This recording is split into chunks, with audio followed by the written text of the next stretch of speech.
بعض لوگوں کے ذمے بہت ساری قضا نمازیں ہوتی ہیں، تو اس طرح اب ان بہت ساری قضا نمازوں کی ادائیگی ایک تھوڑا سا مشکل مرحلہ ہوتا ہے، تھوڑا سا مشکل ہوتا ہے۔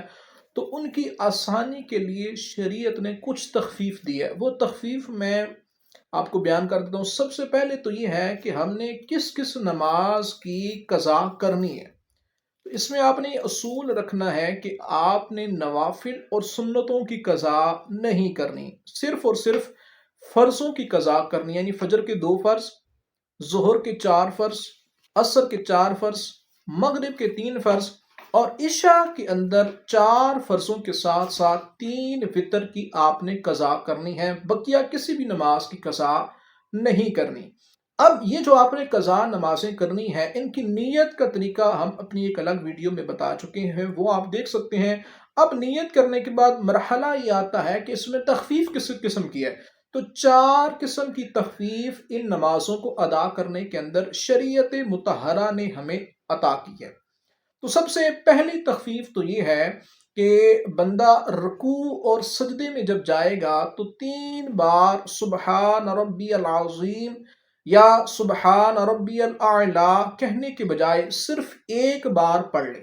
لیکن یہ یاد رکھنا ہے کہ جب بندہ بالکل پورا رکوع میں چلا جائے تب یہ شروع کرے تسبیح کہنا، اور جب مکمل تسبیح کہہ لے تب اپنا رکوع سے یا سجدے سے وہ اپنا سر اٹھائے گا۔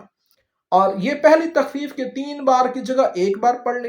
دوسری تخفیف یہ ہوگی کہ فرضوں کی جو تیسری اور چوتھی رکعت ہے، جس طرح ظہر، عصر اور عشاء، اب ان میں فرضوں کی تیسری اور چوتھی رکعت میں پوری سورہ فاتحہ کے بجائے بندہ صرف الحمدللہ 3 بار کہہ لے تو یہ اس کے لیے کافی ہے۔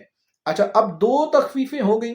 تیسری تخفیف اس شخص کے لیے کہ جو وطر ادا کرتا ہے، تو وطر ادا کرنے والے بندے کے لیے دعائے قنوت کی جگہ پہ صرف رب اغفر لی یا اللہم اغفر لی کہہ لے تو یہ اس کے لیے کافی ہے۔ اور چوتھی تخفیف یہاں پہ یہ ہے کہ جب بندہ اتحیات میں بیٹھے گا آخری رکعت کے اندر، چاہے وہ 2 رکعتیں پڑھ رہا ہو، چاہے 4 رکعتیں، چاہے وطر کی 3 رکعتیں، تو جب آخری دفعہ اتحیات میں بیٹھے گا تو اتحیات مکمل پڑھنے کے بعد آگے پورے درود ابراہیمی اور دعا کے بجائے صرف اللہم صلی علی محمد اتنا درود پاک پڑھ کے وہ سلام پھیر دے تو اس کی نماز مکمل ہو جائے گی۔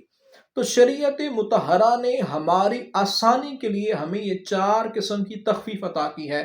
تو کوشش سب سے پہلی تو ہم نے یہ کرنی ہے کہ ہم نے قضا نمازیں اپنی پڑھنی ہیں۔ پھر اگر زیادہ قضا نمازیں ہیں تو ان میں اس طرح سے تخفیف بھی کر سکتے ہیں، اور قضا نمازوں کے حوالے سے پھر اللہ تعالیٰ سے توبہ بھی کرنی ہے، معافی بھی مانگنی ہے، اور آئندہ نماز قضا نہ ہونے کا مکمل عہد بھی کرنا ہے۔